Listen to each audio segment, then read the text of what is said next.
Hello मेरे प्यारे दोस्तों। तो आज हम देखेंगे भूतिया जंगल की कहानी।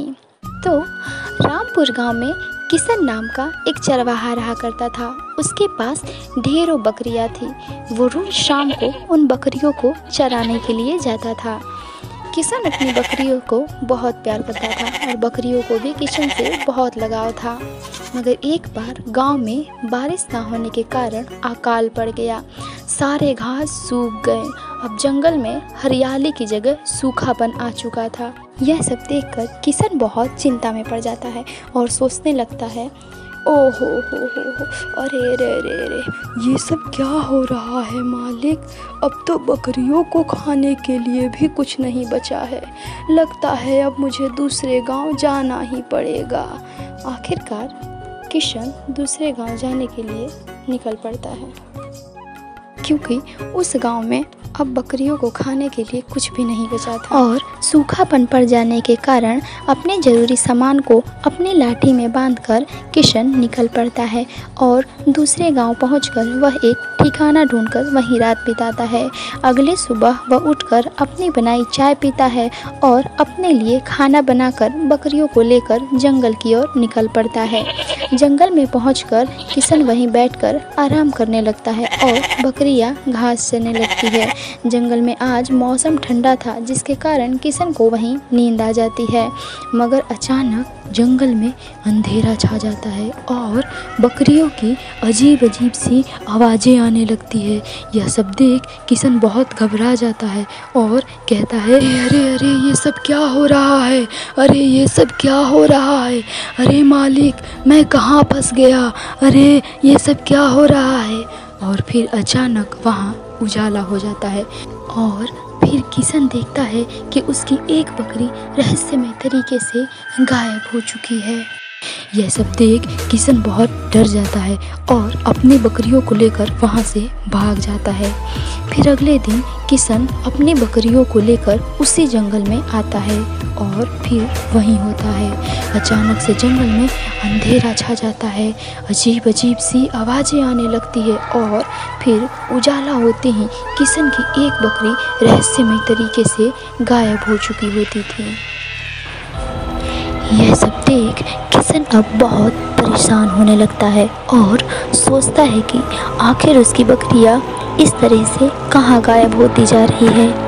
इन सब का पता लगाने के लिए किशन अगले ही दिन छुप छुप कर जंगल में जाता है, छुप छुप कर देखने लगता है। फिर अचानक वहाँ अंधेरा छा जाता है और फिर वहाँ जो देखता है उस देखते ही उसके होश उड़ जाते हैं। वहाँ एक बहुत ही डरावनी सी चुड़ैल खड़ी होती है, जिस खून लगे हुए होते हैं और इधर उधर घूम रही होती है। उसे देखकर किशन सारा माजरा समझ जाता है।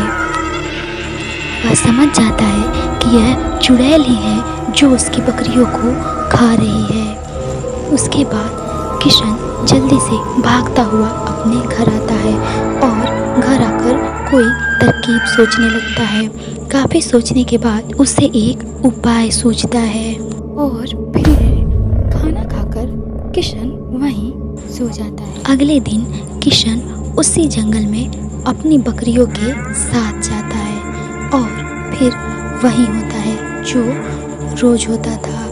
फिर उस जंगल में अचानक अंधेरा छा जाता है। किशन समझ जाता है कि वह चुड़ैल आ चुकी है। अजीब अजीब सी आवाज़ें आने लगती है और फिर थोड़ी देर बाद उजाला होता है। मगर इस बार किशन देखता है कि वह चुड़ैल गड्ढे में जा गिरी है। जल्दी से किशन उस गड्ढे में आग लगा देता है और वो चुड़ैल जलने लगती है। तभी किशन कहता है, मैं तो कभी समझ गया था कि तू ही है जो मेरी बकरियों को खा रही है। इसीलिए मैंने यहाँ पर गड्ढा खोद रखा था ताकि तू जब आए और इसमें फंस जाए।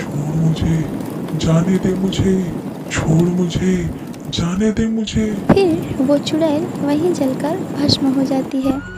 चुड़ैल को मारकर किशन ठाठ से अपने घर आता है और उस रात सुकून की नींद लेता है। अगली सुबह किशन अपनी बकरियों को लेकर जाता है और आज उस जंगल में ना ही कोई अंधेरा होता है और ना ही कोई अजीब सी आवाज़ें आती है। अब किशन रोज़ अपनी बकरियों को उसी जंगल में चराने के लिए लेकर आता है और अपनी बकरियों को आराम से और खुशी खुशी चराता है। शाम होते ही वो अपने घर जाता है और अपनी बनाई रोटियां खाकर वहीं पर आराम करता है और अब उसका जीवन सुखी सुखी बीतने लगता है। यह कहानी आप लोगों को पसंद आई तो जल्दी से इस कहानी को लाइक कर दीजिए, शेयर कर दीजिए और सब्सक्राइब कर दीजिए और हाँ, बेल आइकन का बटन दबाना बिल्कुल ना भूलें ताकि हमारी आने वाली ऐसी बेहतरीन वीडियो के नोटिफिकेशन आपको मिलते रहें। Thank you.